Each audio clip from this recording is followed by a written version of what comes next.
The fog had settled thick over Holstead County, like a lid no one dared lift. It clung to the pines curled under porch lights and silenced the sound of tires on asphalt. You could drive a whole mile and not realize you'd passed your own childhood. That's how memories vanished around here, quietly and without protest. It was just past 7 a.m. when the call came. Deputy Sheriff Lauren Wheeler had just poured her first coffee when the dispatch crackled through. Possible discovery out by Morning Lake Pines. Construction team digging for septic tank unearthed what they think is a school bus. Plates match a long closed case. Lauren stood frozen in the silence of her kitchen, the mug warming her palm. Her other hand reached automatically for the notepad she always kept near the toaster, but she didn't need to write it down. She knew the case by heart. 15 children, one bus driver, vanished in 1986. They were students from Holstead Ridge Elementary. Her school, her grade, her classmates. She'd been homesick that day. Chickenpox. And for nearly 40 years, she'd carried that small, strange guilt like a splinter beneath her skin. She slid the untouched coffee into the sink, grabbed her keys, and left the house without locking the door. The drive to Morning Lake was quiet and slow, the fog dulling sound and stretching time. Pines rose on either side of the narrow two-lane road like patient sentinels. Lauren passed the old ranger station, now abandoned, and turned onto the overgrown service road that had once led to the summer nature camp the kids were headed for. She remembered how excited they'd all been. The last field trip before summer break, a lake, a fire pit, and new cabins built by volunteers. She remembered the photos in the yearbook, smiling faces pressed against the bus windows, kids with Walkmans, cartoon backpacks, disposable cameras. She remembered them all. When she arrived, the construction crew had already cleared a perimeter. The yellow of the bus was visible in patches beneath the mud. The mud, dull, cracked, and half-crushed under the weight of years. A backhoe stood motionless beside it like a guilty beast that had just unearthed a grave. "Ma'am," the site foreman greeted her, removing his hard hat. "We didn't touch anything once we saw what it was. You'll want to see this." Lauren nodded, her throat too tight to speak. They had cleared one side of the vehicle enough to open the emergency exit door. A sour, earthy smell hung in the air, and inside was dust, mold, and the brittle decay of time. The seats were still in place. Some of the seat belts were latched. A pink lunchbox sat on the floor beneath the third row. A child's shoe lay on the back step, covered in dried moss. But no bodies. The bus was empty. That made it worse somehow. A hollow monument, a question mark buried in dirt. Lauren stepped inside, her boots creaking on the warped floor. The air was stale and heavy. As she reached the front, she saw it, taped to the dashboard, barely faded. A class list written in the looping, cheerful handwriting of Ms. Davis, the homeroom teacher who had vanished with them. 15 names, all ages 9 to 11. At the bottom, someone had scrawled a message in a different hand. Darker, sloppier, written over top in red marker. "We never made it to Morning Lake." Lauren stepped back out of the bus, the air colder now. Somewhere behind her, a bird called out, but it sounded more like a warning than a greeting. She turned to the site foreman, her voice flat. "Seal off the area. No one touches anything else until the state team gets here." "Yes, ma'am." She looked back at the bus, framed by pines and silence. They were supposed to be gone for 2 days. Instead, they never came back, and now, after nearly 4 decades, the bus had returned without them. But someone had been here long enough to write that note, long enough to leave behind a message. The old Holstead County Records building smelled of mildew and lemon cleaner. Its ceiling fans spun lazily like they were waiting for the rest of the county to catch up. Lauren stood at the counter, her fingers drumming on the wood as the clerk retrieved a case box from the archives. It had been 20 minutes since she left the bus site, but her hands still felt dirty with its dust. "Here we are," the clerk said, sliding the file forward with both hands like it might fall apart if mishandled. "Field Trip 6B, Holstead Ridge Elementary, May 19th, 1986. Sealed after 5 years, no updates." Lauren nodded and carried the heavy box to one of the side desks. She opened the lid slowly, as if afraid something would leap out. Inside, photos of the children, Xerox class rosters, a list of personal items reportedly packed for the trip, And at the very bottom, a report stamped in red. Missing persons, presumed lost, no evidence of foul play. That stamp had haunted the town for decades. No evidence, no foul play, no children. But Lauren had always suspected there was more. Everyone had. The bus driver's name was Charlie Daniels, a part-time employee, recently hired, barely vetted. He had no wife, no children, and had reportedly skipped town shortly after the disappearance. He was never found either. And then there was the substitute teacher. Ms. Davis was sick that week. In her place, Mark Allen, a man no one remembered hiring. The records listed his address, but it was now an overgrown lot on the edge of town. He'd never been seen again either. Lauren leaned back in her chair, staring at the photocopied class photo. She still remembered their names, their laughter in the halls, their little backpacks swinging as they raced toward the yellow bus in the parking lot. She traced a finger over one face in particular, Natalie King. Wide green eyes, a missing tooth, and a pink ribbon tied in her hair. Natalie had lived 2 houses down from Lauren back then. They had shared popsicles on the curb every summer. The photo made Lauren's chest ache until a knock snapped her back into the present. Deputy Howard stood in the doorway, eyes wide. "Sheriff, you need to see this." They were at the hospital 15 minutes later. A woman had been found by a fishing couple half a mile from the dig site. She was barefoot, dressed in tattered clothes that didn't match any local brands. She was dehydrated, malnourished, and barely conscious. But she was alive. The nurse stopped Lauren outside the exam room. "She's stable, no ID, mid-30s, keeps saying she's 12 years old. We thought it was trauma until she gave us her name." The nurse handed Lauren a clipboard, scrawled across the top in trembling handwriting, "Natalie King." Lauren's knees nearly buckled. "She says she was on a school field trip," the nurse added gently, "and that she's been trying to get home ever since." The woman inside the room sat up slowly when Lauren entered. Her hair was long, tangled, her face drawn and pale. But the eyes, they were unmistakable. Green, fiad. Lauren stopped at the foot of the bed. "Natalie." The woman blinked, her eyes welled up. "You got old," she whispered, a tear sliding down her cheek. Lauren felt her throat close. You remember me?" Natalie nodded. "You had chicken pox. You were supposed to come too." Tears burned in Lauren's eyes. She walked slowly to the chair beside the bed and sat, too stunned to speak. "They told me no one would remember," Natalie whispered, "that no one would come." "Who told you that?" Lauren asked gently. Natalie looked past her out the window. Then she turned back, voice a whisper.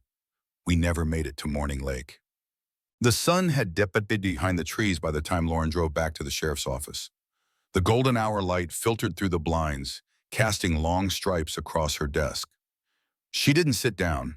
Instead, she stood staring at the whiteboard she had cleared that morning. It now held 15 names tacked up in 2 neat columns. Above them, in red marker, "Morning Lake Field Trip, May 19th, '86. Below, a new heading, "Natalie King survived, returned." She circled Natalie's name, then added, "Found May 5th, 2025 near Morning Lake site. Appears to have aged normally. Believes she's 12 years old. No memory of events after the bus left school. Repeats the phrase, 'We never made it to Morning Lake.'" Lauren exhaled slowly. Something didn't make sense. If Natalie had been alive all this time, where had she been? And what about the others?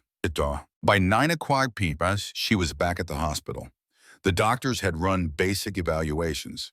No signs of injury beyond sun exposure, dehydration, and psychological trauma. Her DNA was being processed, but Lauren didn't need the test. It was her. She was sure. Natalie had been moved to a quieter wing.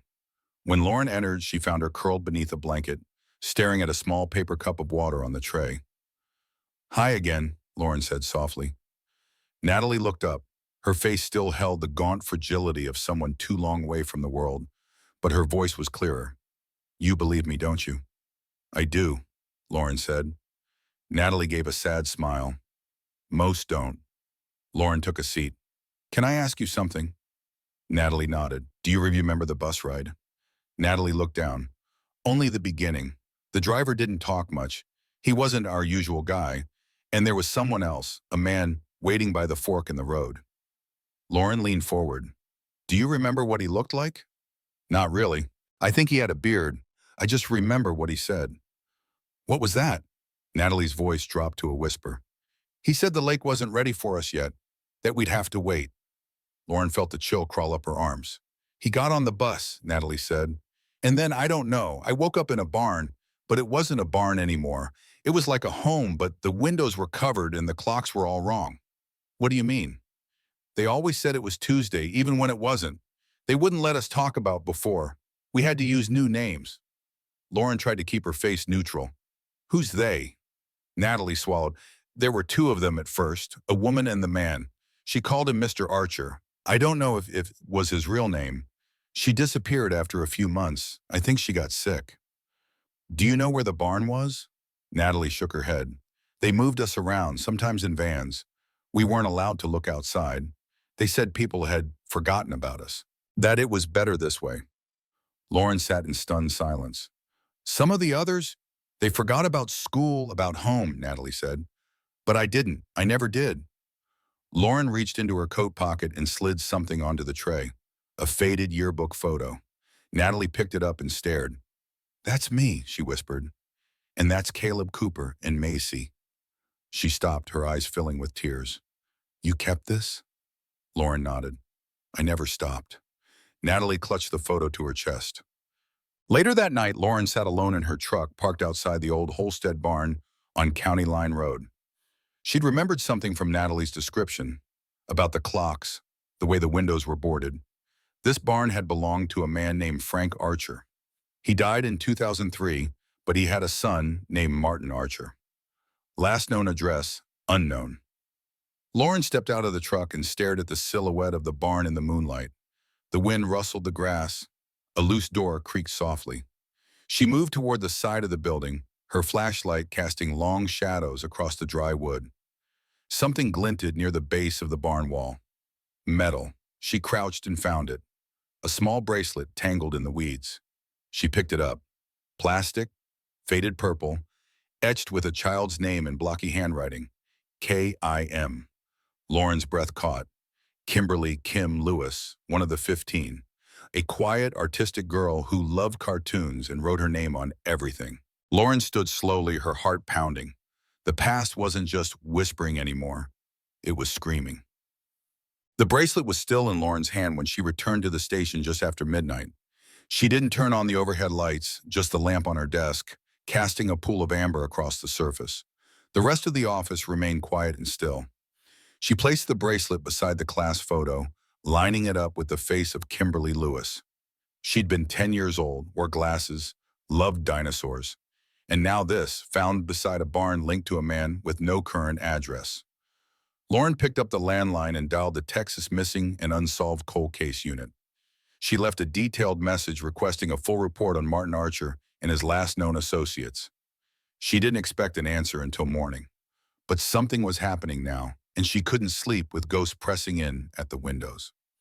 By sunrise, the Morning Lake dig site was buzzing with quiet urgency.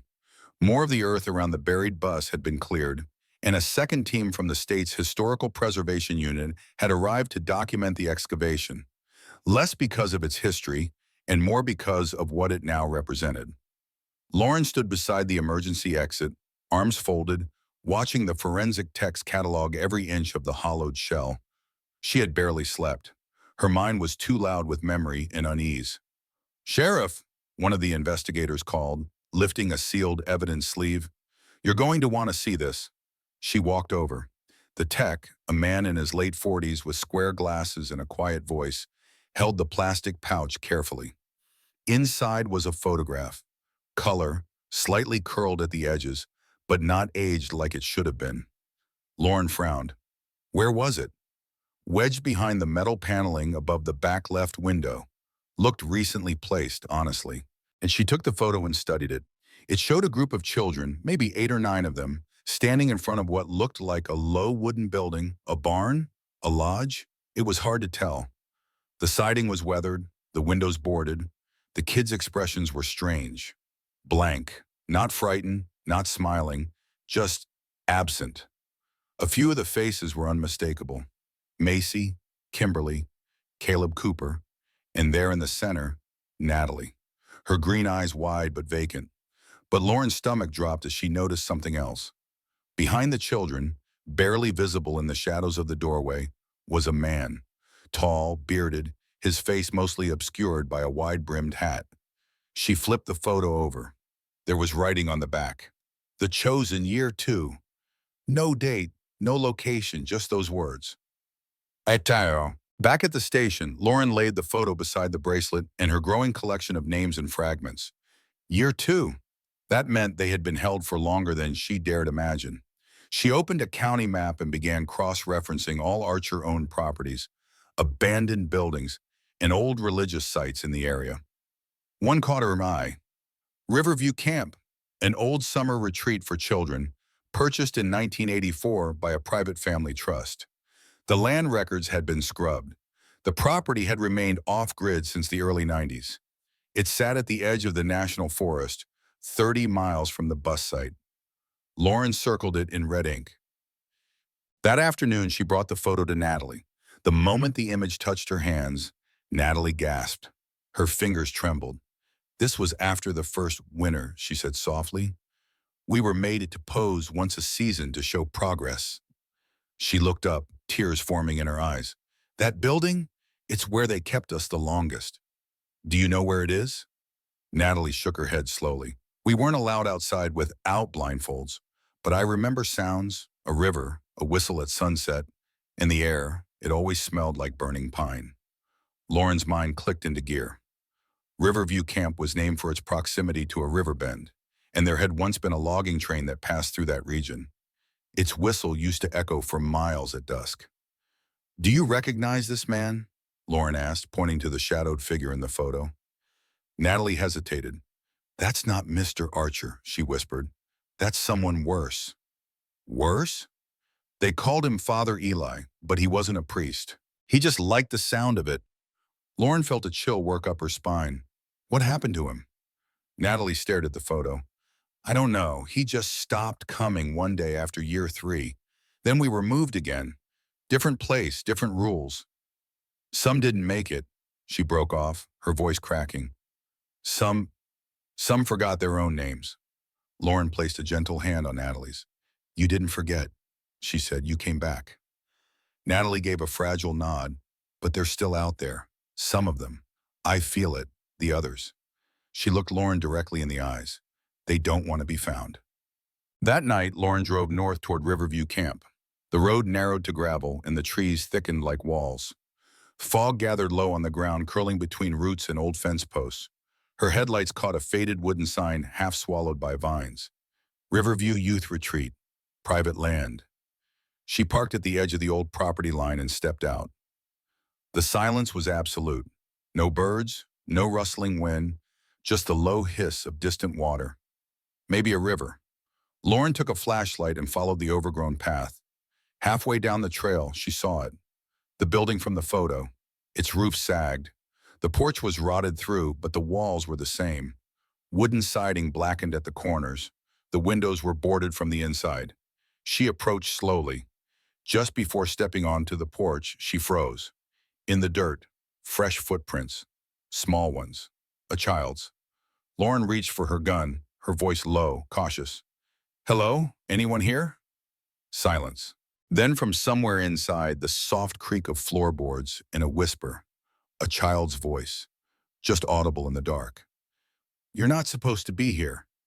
Lauren's hand had gripped the flashlight tighter as she stepped slowly onto the warped porch. The wood groaned under her weight. Another whisper echoed from inside, low, almost playful. She came anyway. The door was cracked open, just a sliver. No recent signs of forced entry, no new locks or chains. But the smell, earthy and metallic, drifted out like the air hadn't moved in years. Lauren nudged the door with her foot. It opened with a long creak. Her beams swept across the room.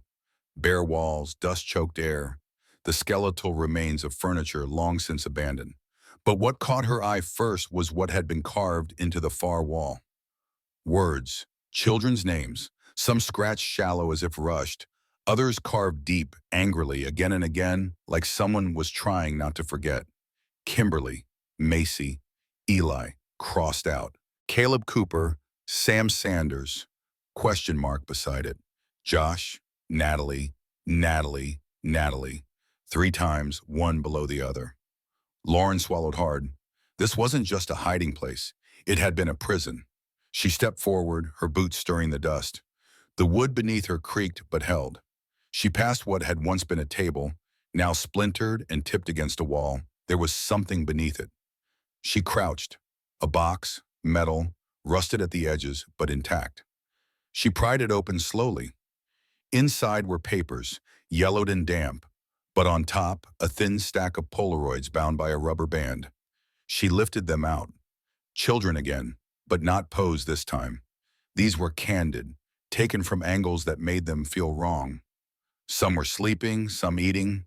One was crying in the corner of a narrow, windowless room. Each photo had a name written on the back, but not their real names. Dove, Glory, Silence, Obedience. The last photo was different. A child standing alone by a tree. Her face turned away, but her left arm was visible, and Lauren saw what she was meant to. A bracelet, purple plastic. The same kind she had found near the barn. Kimberly. She flipped the photo. Disobeyed. Suddenly, a soft creak behind her. Lauren stood quickly, flashlight darting across the room. "Hello," she called out. "I'm not here to hurt anyone. I'm here to help." Silent, and then softly from the second floor above. "You're not like them." Lauren turned toward the staircase, old and brittle, but still holding. Slowly, she climbed each step, her breath shallow, hand hovering near her sidearm. At the top landing, she paused. One of the doors at the end of the hall was slightly open, a faint flicker of candlelight visible through the gap. She moved toward it. Inside, the air was warmer. Someone had been here. The walls were covered in children's drawings, charcoal and pencil, crude but deliberate. She scanned them, heart thudding. One drawing showed a line of children walking in the woods. Another, a man with no face, arms stretched wide like wings. A third showed a school bus in flames, and on the ground below it, a row of small, identical headstones. Lauren stepped back, dizzy. Her light shook in her hand. Then she heard it again. That voice, quiet and close. "They told us not to draw, but we did anyway." She turned, and there he was, a boy, no older than 10, standing barefoot in the doorway, eyes dark, hair shaggy, pale, thin, dirt smudged across his cheek. "Who are you?" Lauren asked, gently lowering the flashlight. The boy didn't answer right away. "They called me Josh, but that wasn't my name." Lauren crouched, her voice steady. "Do you remember your real name?" He hesitated, then shook his head. "They took it." She nodded slowly. "It's okay. You don't have to remember it right now." "Are you here to take me away?" "I'm here to help," Lauren said softly. "Are you alone?" Josh looked at the floor. "No," he pointed behind her toward the wall behind the old metal bunk beds. Lauren stood and followed his gaze. There, etched faintly into the floorboards, nearly covered by dust, were more names. But these weren't carved by hand. They had been burned into the wood, with heat or time or something she couldn't quite explain. The wood around them was scorched, and beneath them, in black ink, was written, "Names we must not forget." There were 12 names. 3 were circled, and the rest were crossed out. Lauren sat with Josh in the back of her SUV, the boy wrapped in a heavy blanket, silent except for the soft rustle of the emergency thermal foil crinkling with each movement. His eyes, gray, distant, and far older than any 10-year-old's, stared out the window as if waiting for something to leap from the trees. They hadn't spoken much on the drive back. He hadn't asked where they were going. He hadn't asked why she had come. Only one thing seemed to matter to him. "Are the others coming back too?"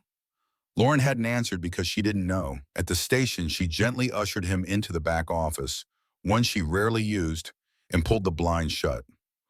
A local social worker was on her way, but Lauren had insisted on being the one to talk to him first. She brought him a juice box, an old wool hoodie, and a set of photos she printed from the original yearbook, laminated and faded from time. Josh sat with the photos in his lap. He traced a small finger over each face. "I remember her," he whispered. "That's Macy." Then he tapped another. "And him." Sam Sanders, he always got in trouble. He wasn't good at staying quiet. He pointed to one more, Lauren's own childhood face. You were supposed to come. She smiled faintly. I was, but I got sick. Josh tilted his head. That's lucky. Meanwhile, across town, the forensics team called in a discovery. They had found another photo buried beneath the rear floor panel of the bus. This one partially burned. It showed 4 children seated around a campfire. One of them facing the camera directly had dark skin and short hair. In the bottom corner, written in marker, he stayed. He chose to stay. Lauren stared at the photo. Something tugged at the edge of her memory. She pulled up the old roster again, mentally reviewing each name until she paused at one. Adam Donovan, age 11 at the time of the trip. Quiet, bright, a gifted chess player, always reading books far beyond his grade. She checked the county database. There was an A. Donovan listed in the town's electrical department. Age 49. No high school record on file prior to 1990. Moved into Holstead in 2004. Lived alone in a trailer outside of town. No listed next of kin. Lauren stood slowly. She didn't believe in coincidences anymore. The trailer was perched at the edge of a gravel lot, half buried by pine needles, the door rusting at the hinges. A single bulb above the porch flickered faintly as Lauren pulled up. She knocked once. No answer. She knocked again. This time a voice answered, low, calm. I knew someone would come eventually. The door opened. The man who stood there looked older than his years. Gray streaks at the temples, eyes sharp and unreadable. He wore a simple shirt, flannel jacket, and work jeans. But there was something about the way he stood, still like someone waiting for judgment. Adam Donovan? Lauren asked. He didn't respond right away, then nodded once. I remember you, he said softly. You used to wear braids and a jean jacket with patches. Lauren blinked. You remember me? We were in the same class. You had a green backpack with a silver zipper that always got stuck. Her heart skipped. Why didn't you come forward? Adam stepped aside. Because not everyone wanted to leave. Inside the trailer was meticulously clean, sparse. A chessboard sat on a small coffee table. Bookshelves lined the walls, everyone filled with books on psychology, memory, and group behavior. I left the sanctuary in 1991, Adam said, sitting carefully on the edge of the couch. I was 16, they let me go. Let you? I was the one who stayed when others tried to escape, the one who helped them keep order. I believed in it for a long time. I thought it was safe there. Lauren sat across from him, listening. But then things changed, he continued. After year 4, the group splintered. Eli disappeared. The others began to rebel. Macy ran. Caleb Cooper tried to fight back. I stayed. Not because I agreed, but because I was afraid of the outside. Lauren's voice was steady. You could have helped find them.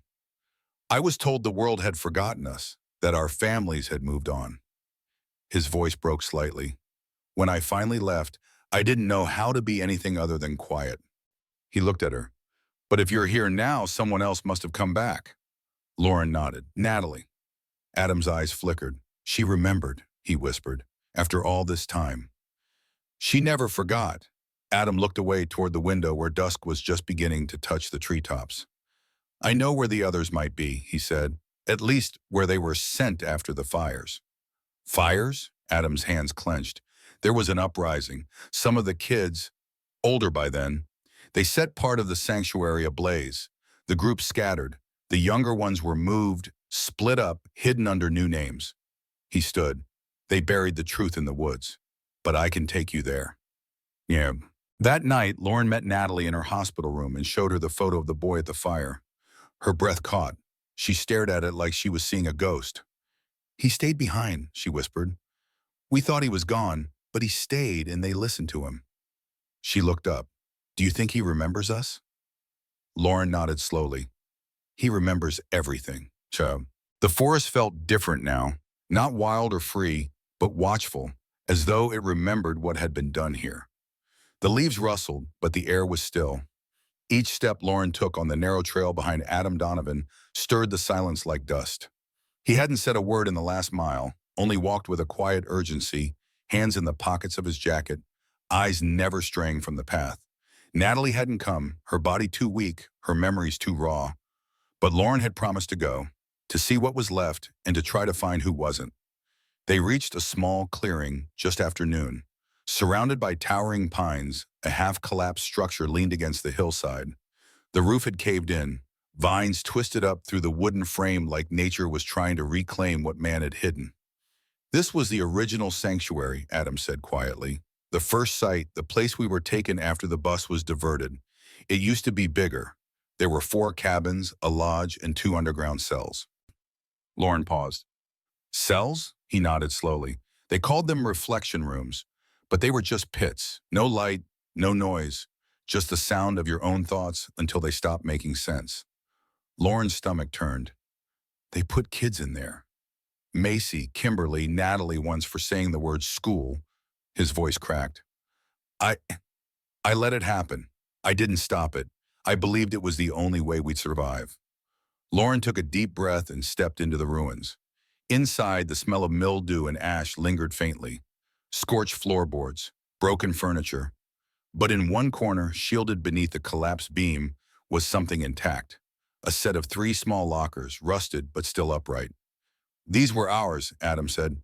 They made us keep only what they gave us. Blank books, uniforms, 1 spoon. But some of us hid pieces of who we used to be. Lauren pulled open the first locker. Empty. The second, barely ajar, held only a torn shoe and a melted crayon. But the third, something was there. A bundle wrapped in cloth. She carefully lifted it out and opened it. Inside, a cracked cassette player, a child's bracelet, and a drawing carefully preserved in plastic. It showed a girl standing on a hill beneath a full moon. She wore a red ribbon, and in her hand was a sign. 3 words were written on it: "We are still here." Lauren knelt, the drawing in her lap. It wasn't just a plea, it was a declaration. Adam crouched beside his. Natalie drew that. I remember the day before she ran. You said they scattered the others, Lauren whispered. Where? He pointed toward the ridge behind the old sanctuary. There's a second trail hidden. That's where they moved the younger ones when the fire came. They didn't call it sanctuary anymore. What did they call it? Adam's eyes darkened. Haven. 2 hours later, Lauren stood at the crest of the ridge. The sun was beginning to dip low, sending long beams through the trees. Ahead, partially camouflaged by moss and age, stood a concrete structure built into the hillside. There were no signs, no markings, no path, only a steel door rusted at the hinges. Adam approached it slowly. This was where they took the ones too young to question or the ones too broken to resist. It was quieter here, colder. They didn't teach anymore, just observed. Observed? They'd call it watching the fruit ripen. I didn't understand what they meant at the time, but it was about control, about waiting. For what? Lauren asked. Adam looked away. For obedience, for full forgetting. He placed his palm on the cold metal.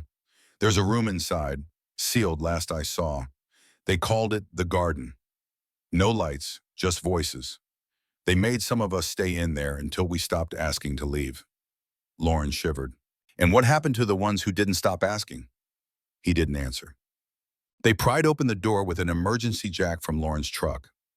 The air inside was damp and still. Her flashlight beams swept across cement floors, water-stained walls, and broken furniture. Scratches lined the walls, names, symbols, short messages etched with fingernails, keys or worse.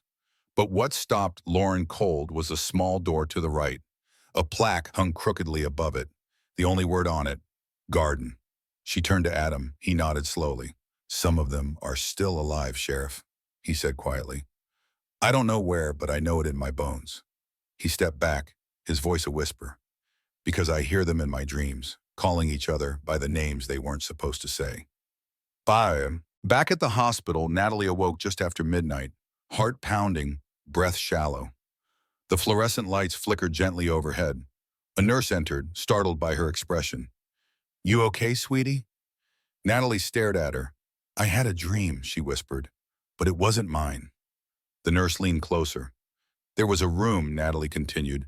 No light, cold walls, and someone whispering. She swallowed hard. They were saying my name.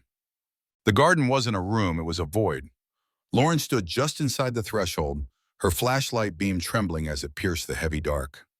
The walls were close, the ceiling low, and the air, thick and unmoving, felt as though it hadn't been breathed in decades.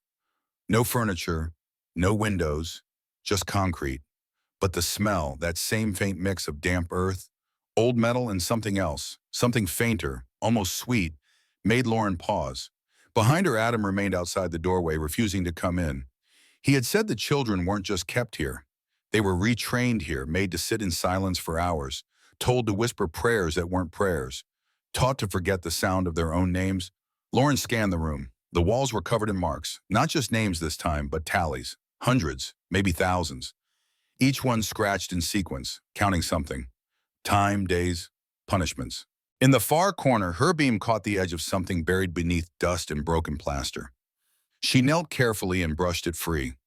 A small recorder, the kind used by journalists or investigators, battered, the tape inside nearly disintegrated. She flipped it over, etched into the plastic with a pin or nail. For the ones who remember. She slipped it into an evidence bag, her hands suddenly unsteady. Because this wasn't some relic left behind for curiosity. It was a message. Someone had wanted to be heard. Oh. At the station, Lauren called in the tech team to carefully restore the cassette. It took hours, but by early evening, the tape was ready to play just once. It was too fragile for repeated runs. She asked to be alone when they played it back. The lights were low. The rain had started tapping against the station windows. She pressed play. Static, then a voice. Small, weak. "This is Kimberly. I don't know anymore. It's dark. I can't tell how long I've been here, but I think I remember school. I think I had a brother." Lauren sat forward. "They don't let us say real names. They say that's how the world finds you. But I write them anyway, even if it's just in my head." A long pause. "If anyone finds this, don't believe them when they say we ran away. We didn't. We were taken. We were made into something else." Another pause. "But I'm not gone, not yet." The tape clicked. Lauren sat in the silence, pulse racing. The tape was old, and the voice wasn't Natalie's. The voice was younger, more hesitant, but unmistakably Kimberly Lewis. That night, she brought the recorder to Natalie at the hospital. When she played the tape, Natalie covered her mouth. "I remember this," she whispered. She used to practice her voice like she wanted someone to hear it the right way someday. "She was trying to hold on," Lauren said gently. Natalie nodded. She never gave up, even when the others started to fade. She reached for the tape, then stopped. "She's alive," she said quietly. "I don't know how I know that, but I do." Lauren didn't argue because the voice hadn't sounded like someone at the end. It had sounded like someone waiting. The next day, Adam handed Lauren a map hand-drawn from memory. He pointed to a spot near the far end of the woods, just beyond the second ridge. There was a hatch hidden in the roots of a tree that had been split by lightning. They used it when they wanted to move people without being seen. "You think it's still there?" "If they were smart," Adam said. And they were. Why? Hours later, Lauren and a team hiked into the dense forest. The sky was overcast, the branches thick overhead. Every snap of a twig underfoot echoed like a warning. They found the tree, a tall cedar hollowed near the base, its trunk cleaved decades ago and blackened on one side. Lightning split. Beneath its roots, carefully concealed behind brush and loose stone, was a rusted metal hatch. They forced it open. A narrow tunnel descended into the earth. Cold air poured out like a sigh. Lauren led the way down the old wander. What they found below was not just a tunnel, but a network. Hallways, rooms, bunks, crates, all abandoned but too intact for comfort. And then they reached a door.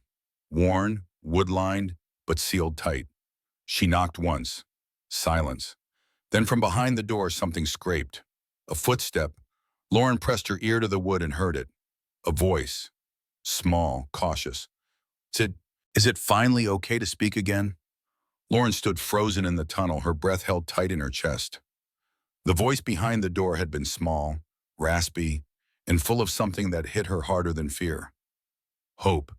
She stepped forward and knocked again. Hello, my name is Lauren. I'm a sheriff. You're safe now. Another silence. Then they said we couldn't leave until someone remembered us.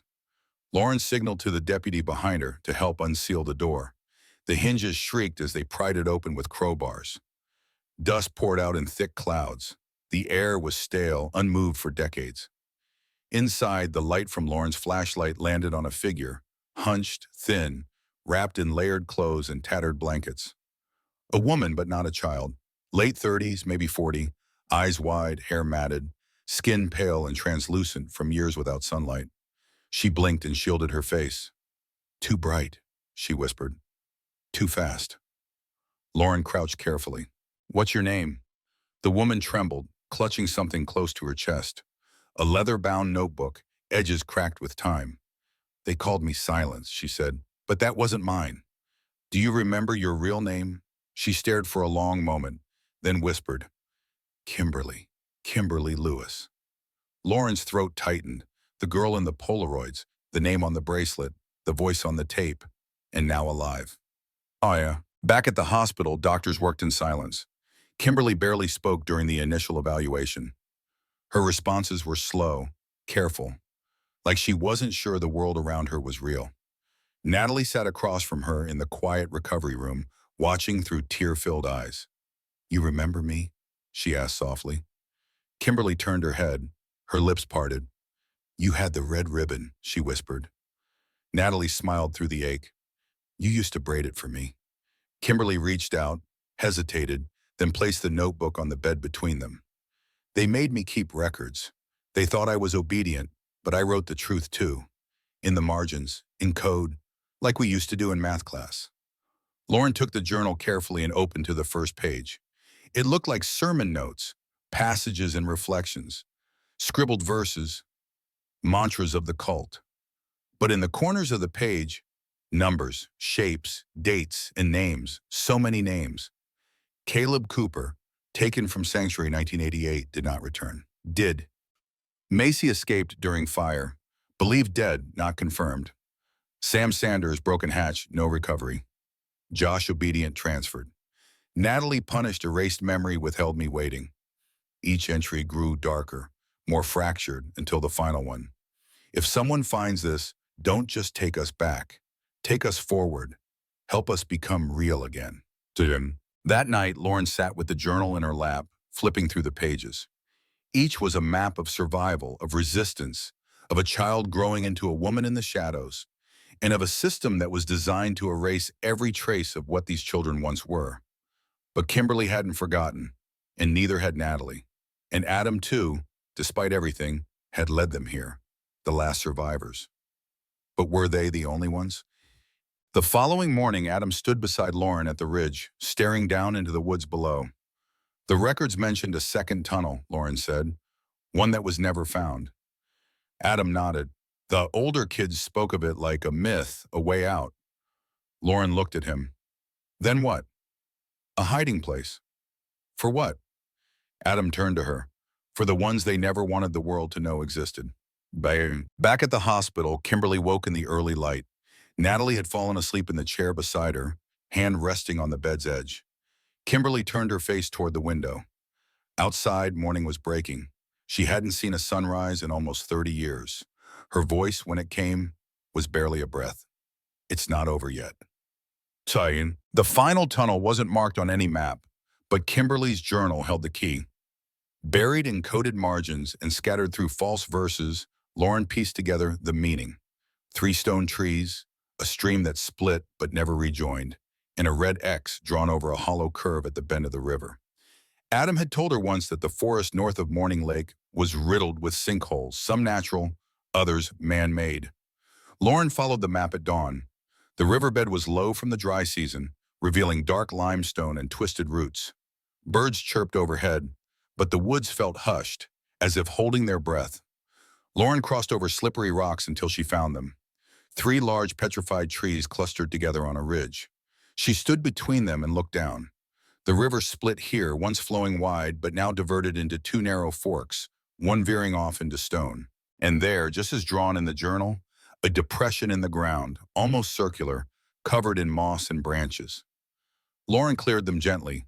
Beneath was a steel hatch, fused with age but still intact. A faint engraving at the edge, worn nearly smooth. TS2, Transfer Station 2. Her fingers traced the metal, her voice low and steady, for the ones they never wanted the world to find.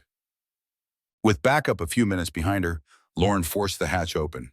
A rush of cold air poured out, dry and bitter, tinged with mildew and something faintly metallic. The shaft was narrow, reinforced with concrete, and sloped downward for nearly 20 feet before flattening into a narrow corridor. Her boots echoed as she stepped into the past. The air was still, too still. What she found inside was not a prison. Not exactly. It was a preservation. 10 rooms, each no larger than a walk-in closet. Some contained beds, others only mats. A few had drawings on the wall, crude stick figures holding hands, suns with sharp rays, the outline of a bus disappearing over a hill. But there were no children, only remnants. She entered a central room, larger, domed at the ceiling. There, arranged in a tight circle, were 15 small desks, all facing inward. Each one had a nameplate. Some Lauren recognized, some she didn't. At the center of the circle, beneath a dusty glass dome, was a locked case. Inside it, a book. Lauren broke the glass gently and retrieved it. The cover was plain black, worn leather, but when she opened it, her breath caught. The final curriculum. Inside were typed lessons, handwritten notes, and margins filled with erratic scribbles. Words repeated over and over. Obedience is safety. Memory is danger. The past is the infection. The future is correction. Each page grew more unstable. Notes scrawled by different hands. Some childlike, others firm. A name repeated on page after page. Megan, then crossed out, then written again. On the very last page, Megan did not forget. Megan ran. Megan saw what they did in room 6. Room 6 is sealed. Lauren turned to her radio. Requesting search team. Possible hidden chamber off main structure. Look for room 6. Static. Then, copy that. They found room 6 behind a false wall. Its door bricked over, sealed in concrete. It took hours, but when they finally breached it, the air hit them like a wave of time gone wrong. Inside were no beds, no windows, just photographs. Hundreds of them. Children in uniforms, children kneeling, children standing in rows with blank faces. And then in the center of the far wall, a mural painted by hand. It showed a girl running through trees, her arms outstretched, her face turned upward toward the light, the words painted beneath. Megan remembered. She left the light on for us. Back at the hospital, Kimberly sat upright as Lauren laid the photo from room 6 before her. Tears welled. That was her, she whispered. Megan, she was older than us, quiet. She never joined the chants. They said she disappeared during year 3. Did she escape? Lauren asked. Kimberly shook her head. She wasn't trying to escape. She looked up. She was trying to leave a door open. That night, Lauren stood at the edge of Morning Lake. The stars shimmered across the surface. 15 children were taken. 4 had returned, but now there was the evidence that others had survived, if only for a while. The final journal entries, the mural, the tape, all of it pointed to one unthinkable truth. Some of the missing never died. They simply disappeared into a place the world was never meant to see. And at least one of them, Megan, had fought to be remembered. The mural haunted Lauren. The face of the girl, Megan, painted in swirls of blue and gold, arms outstretched as if trying to fly. She was older than the others in the photos, maybe 14, maybe 15. Her presence in the sealed room suggested something different about her. Megan hadn't been a victim. She had been a witness, maybe even a whistleblower. Lauren returned to the station and reopened a forgotten file. State ward transfers, 1991 to 1993. Dozens of unnamed children relocated after the collapse of 2 unlicensed group homes in Northern California, all with scrubbed medical records and redacted intake forms. One entry stood out. A girl, age estimated between 13 and 15, brought in with no memory of her name, placed in temporary care, described as emotionally disconnected but physically healthy. She refused to speak during her first year. Her given name upon intake, Jane Doe, number 19, later renamed Megan Ellis, adopted in 1994 by a couple in Morning Lake. Lauren leaned back in her chair. Her heart was racing. Megan didn't disappear. Megan became Megan Ellis. Megan Ellis ran the bookstore in town. Quiet, kind, early 40s, known for her soft voice and obsessive memory, able to recall customers' reading preferences from years prior. Lauren had spoken to her dozens of times, borrowed books, asked about local history. Not once had she suspected a thing. She drove straight to the shop. Megan stood behind the counter, shelving a stack of secondhand paperbacks. Her hair was pinned in a loose bun, glasses perched on her nose. When she looked up and saw Lauren, she smiled politely. "Sheriff, mystery section's been busy this week." Lauren stepped closer, her voice soft. "Megan, do you know who Megan is?" The woman froze. Slowly, her eyes met Lauren's. For a moment, just a flicker, recognition. Then, "No, should I?" Lauren placed the photograph on the counter, the mural, the girl running. Megan's hands began to tremble. Lauren waited. I used to dream about her," Megan said quietly. "I thought she was made up, a story I told myself. She would say things I didn't understand, about names, about tunnels, about forgetting." Her voice broke. "I thought it was trauma from someone else's life. I never believed it was mine." Lauren laid her hand gently over Megan's. "It was yours. You didn't just survive. You tried to leave a light on." Megan pressed her fingers to her lips. Tears filled her eyes. "I was so afraid," she whispered. "They told us if we left, no one would believe us, that the world didn't want us." "They were wrong," Lauren said. "You were found." Later that night, Lauren brought Megan to meet Kimberly. The moment the door opened, Kimberly stood upright. The two women stared at each of these, one frozen in the past, the other having built a life outside of it. Then Kimberly whispered, "Megan," and Megan whispered back, "Kimberly." They embraced, slowly at first, then fiercely. Tears fell, but no one said much. They didn't need to. The silence between them wasn't empty. It was proof they had endured. Adam visited the next morning. He stood at the edge of the hospital room, unsure if he was welcome. Kimberly nodded to him. "You're the reason they weren't all forgotten," she said. "You stayed."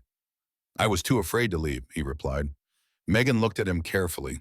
"Maybe, but fear kept us alive." Then she reached into her bag and pulled out a photo, one the investigators had recovered from room 6, but hadn't known how to identify. It showed a group of older children standing near the base of a tree. One boy in particular stood slightly apart from the rest, eyes down, shoulders stiff. Adam stared. "I thought they burned that," he whispered. "You remembered your name," Megan said. "That's more than most." By week's end, Lauren gathered everything. The journals, the photos, the mural replica, the taped confessions, the recovered belongings. She filed an official report titled The Morning Lake 15, a case reopened. It would take months, maybe years, for the full truth to come out. The state would investigate what was missed. Families would come forward. Some might sue, some would mourn, but others, like Natalie, Kimberly, and Megan, had a different goal. They wanted to start a foundation for lost children, for the unheard, for those who had their names taken but found them again. On a warm spring morning, Lauren returned to the lake. The sun sparkled on the surface. Ducks passed silently across the water. A small wooden sign now stood at the edge of the dock. It read, "In memory of the missing. To those who waited in silence, your names are remembered." She knelt and placed a Polaroid beneath the sign, the one from the old mural, the girl running toward the light. And then she stood, because there were others out there, and maybe, just maybe, some of them were still waiting. 3 months later, the town of Morning Lake was quiet again. Tourists came and went. The school reopened. The missing children's case made national headlines, and behind all the noise, the town slowly began to breathe again. But for those who had lived it, the wounds hadn't fully healed. Not yet. Natalie was the first to leave. She moved to Seattle, started taking classes, and began painting again, something she hadn't done since she was a girl. Her first canvas was of the mural Megan had painted in room 6. "It's not just about surviving," she told Lauren before leaving. "It's about creating something no one can take away." Kimberly chose to stay. She lived in a small cottage near the edge of the woods. The townspeople were kind. Some remembered her name from old prayer lists. Some remembered her mother. She visited the lake every week and left a flower at the wooden sign. She never brought her journal, but she always brought her voice. Sometimes she just spoke aloud to the trees. Names, real ones. Megan returned to her bookstore, but it wasn't just stories she shelved now. She hosted free workshops for youth, quiet spaces for those who didn't have safe homes or even safe memories. Every Friday, she set out tea and read aloud from books the children chose. No one asked about her past, but sometimes during breaks, she'd trace the outline of a certain mural in the back room with her fingers. As for Adam, he left Morning Lake quietly. No goodbye, no forwarding address. Lauren later found a note slipped beneath her office door. There's more out there. I've heard whispers. Other towns, other kids. I wasn't brave enough then. Maybe I can be now. Taped to the letter was a photo of a bus. Old, rusted, but familiar. On the back, one word. Arcadia. Lauren kept the letter in her desk drawer. She didn't open a new case. Not yet. But sometimes at night, when the wind rustled the trees outside her window, she'd think of that name. Of the ones they had found and the ones they hadn't. She'd look up at the stars over Morning Lake and wonder how many names had the world forgotten and how many were still waiting for someone like Kimberly or Megan or Lauren to remember them. 6 months after finding the bus, Lauren received a call from a detective in northern Idaho. They'd found a woman living in an abandoned hunting cabin who claimed to be Macy from Holstead County, missing since 1986. They'd run her DNA, and it matched a sample from the original case file. When Lauren arrived at the small sheriff's station in Clearwater County, she found a woman with graying hair and a face marked by sun and hardship. But the moment their eyes met, Lauren knew it was her. Macy, another survivor. You found the others? Macy asked, her voice steady but thin, like someone used to speaking only to herself. Lauren nodded. Natalie, Kimberly, Adam, Megan, they made it out. Macy's face crumpled, not in grief, but in a relief so profound it looked like pain. I thought I was the only one, she whispered. I've been hiding all these years. From who? Lauren asked. The shepherds, Macy replied. That's what they called themselves, people who gather lost sheep. Lauren sat down across from her. Tell me everything. They weren't just a cult, Macy said, leaning forward. They were a network. Morning Lake was just the beginning. They had places across 3 states. Children would disappear, then reappear in systems under different names. How did you escape? During the fire, I ran for days. When I finally found a road, I was too afraid to ask for help. They had told us the police were part of it, that our families had sold us to them. Lauren felt the blood drain from her face. That's why none of you came forward. Macy nodded. I've been watching from a distance, reading newspapers when I could, looking for any sign that someone was still searching. She paused. I saw the headlines about the bus. That's when I knew it might be safe. Lauren took a deep breath. Did you know about the tunnels? About the garden? Macy's eyes went cold. I helped dig them. That was our punishment. We dug our own prisons.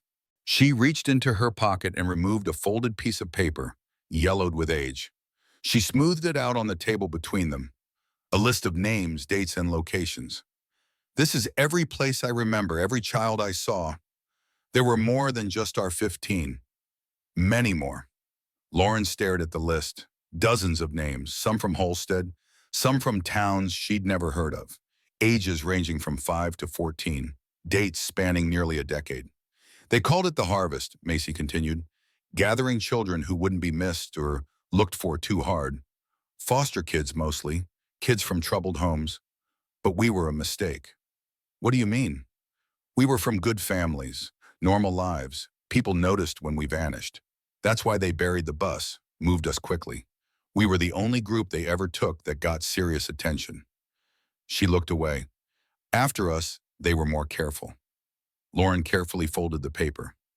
Macy, this could help us find others. Macy nodded. That's why I kept it. All these years, someone needed to remember their real names. Back in Holstead, Lauren assembled a task force. State police, FBI, child services. The investigation was no longer just about 15 missing children. It was about a network that had operated in the shadows for decades. Megan identified three faces from old photos as men who had worked with Eli. Two were dead. One was living under an assumed name in Oregon. They found Eli Carter's grave in a small cemetery outside Boise, dead since 1990, apparent suicide. But his organization, the Shepherds, had continued without him. A loose network of true believers who saw themselves as saving children from a corrupt world. Adam confirmed what they'd suspected. The group had been influenced by apocalyptic beliefs. They were creating a pure generation to inherit what would remain after society's collapse.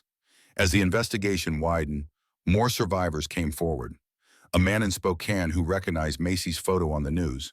A woman in Tacoma who had escaped in 1992, each with fragments of the same nightmare. And then came the call that changed everything. Sheriff Wheeler, this is Detective Simmons from Arcadia, Ohio. I think we found something that belongs to your case. The photos arrived by a secure courier the next morning. Lauren spread them across her desk with trembling hands.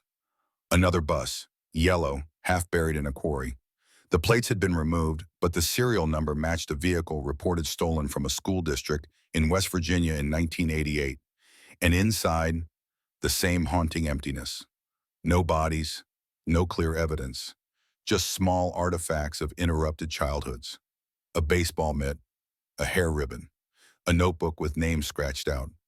We've identified 10 missing children cases that might be connected, Detective Simmons said over the phone, all within a 50-mile radius, all between 1980 and 91.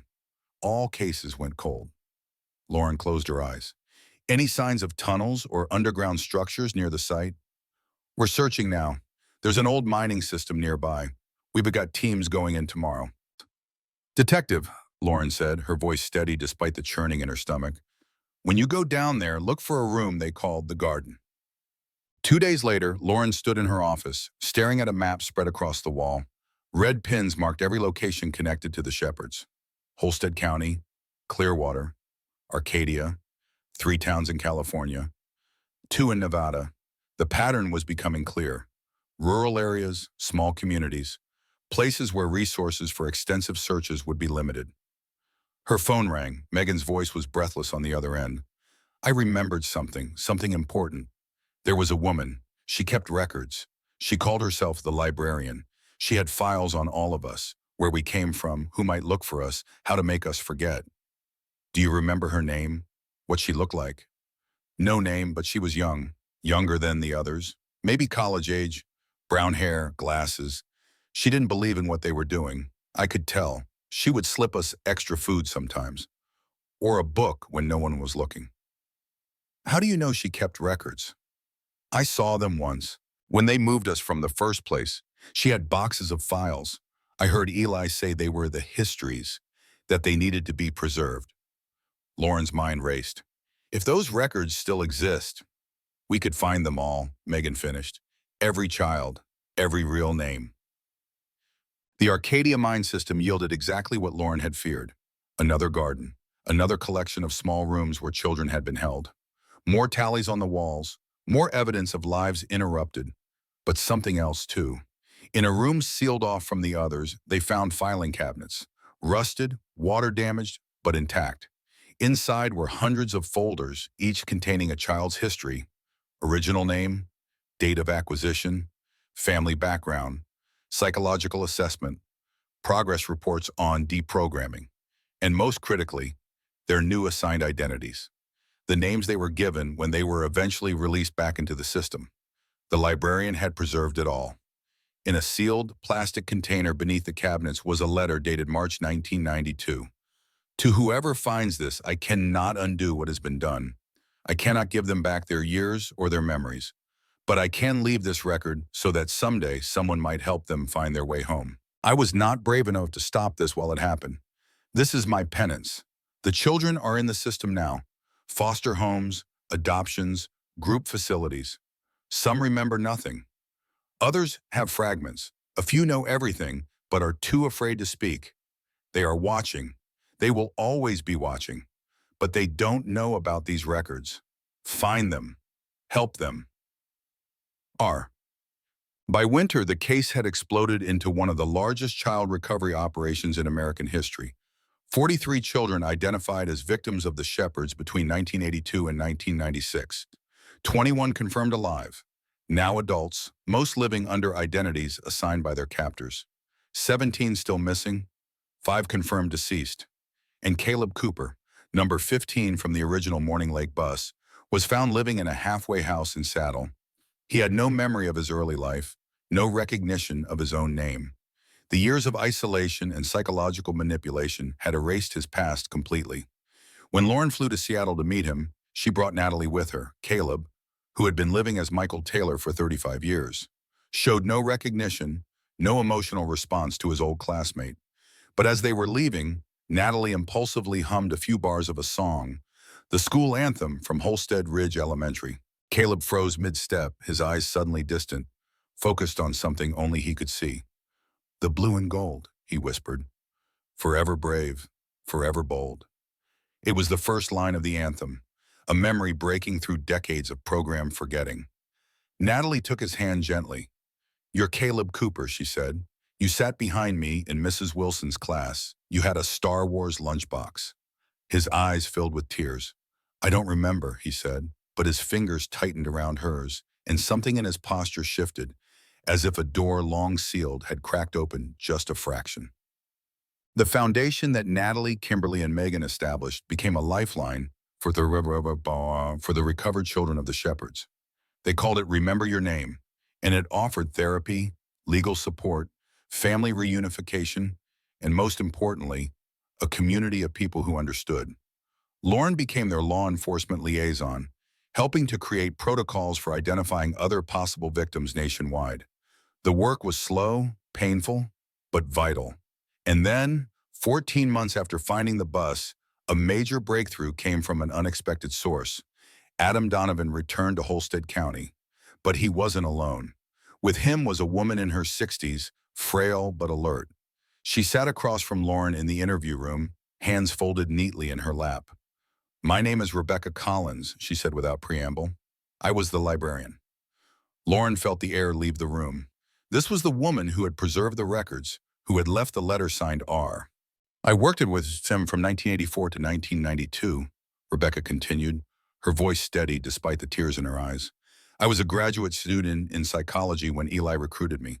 He said they were saving children from a corrupt system. I believed him at first. What changed? I saw what they were really doing.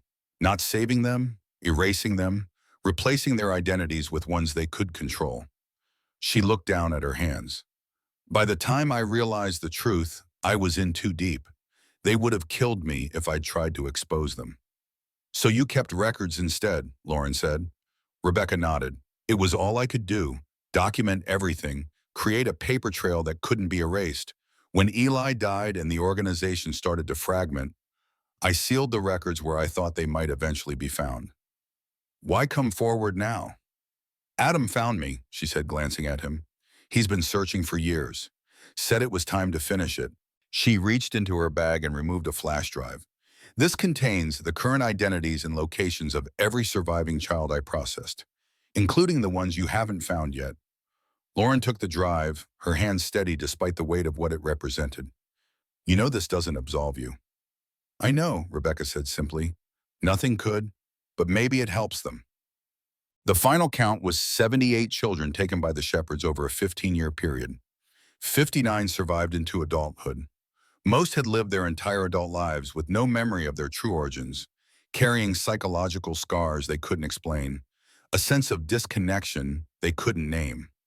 The 15 from Holstead had been their first large acquisition, their test case. After that, they had taken children in smaller groups, more carefully selected, less likely to be extensively searched for. As for the perpetrators, most were dead or elderly by the time they were identified. 7 were prosecuted. 3 took plea deals in exchange for testimony.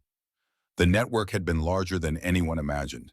Teachers, social workers, a judge, 2 police officers, all working to identify vulnerable children and help erase their disappearances. But what mattered most to Lauren were the reunions. Watching adults in their 30s and 40s meet parents who had never stopped searching, Siblings who had grown up with a missing piece, communities that had kept their stories alive. Not all the reconnections were successful. Some memories couldn't be recovered. Some wounds were too deep. But for many, like Natalie and Kimberly, finding their past was the key to reclaiming their future. 1 year after the discovery of the bus, the town of Holstead held a memorial service at Morning Lake. 15 trees were planted in a circle, one for each child from the original bus. In the center stood a small bronze plaque engraved with all 78 names, their real names, the ones they had been born with. Lauren stood at the edge of the gathering, watching as families placed flowers, photos, childhood mementos at the base of each tree. Natalie was there, her arm linked with her elderly mother's. Kimberly stood with her younger brother, now a middle-aged man with children of his own. Megan had brought a stack of journals, blank ones, which she distributed to other survivors. "For writing your own story now," she explained. As the ceremony concluded, Natalie approached Lauren with a small wooden box. "We wanted you to have this," she said. Inside was a simple bracelet made of braided leather with a silver charm, a small bus. "For remembering," Natalie said. "Even when everyone else forgot." Lauren slipped it onto her wrist. "I never had a choice," she said quietly. "You were my friends." Natalie smiled, a real one that reached her eyes. "And now we're found." As the crowd dispersed, Lauren noticed Adam standing alone at the edge of the lake. She joined him, and they stood in silence for a moment, watching the light play across the water. "Do you think there are others?" she finally asked. "Other networks like the Shepherds?" Adam didn't answer immediately. When he did, his voice was low but clear. "There are always shepherds, Lauren, and there are always lost sheep." He turned to face her, "But now there are people looking for them too." That night, Lauren sat on her porch. The case files finally closed on her desk inside.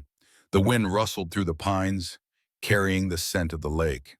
She looked up at the stars, thinking of all the names now remembered, all the stories now told. Somewhere in the distance, a child laughed, a normal sound from a normal life. Lauren smiled, running her fingers over the small silver bus charm on her wrist. The world had forgotten 15 children once, but they had found their way home. Not to the places they had been taken from, perhaps, but to their names, their histories, their selves. And in the end, that was its own kind of miracle.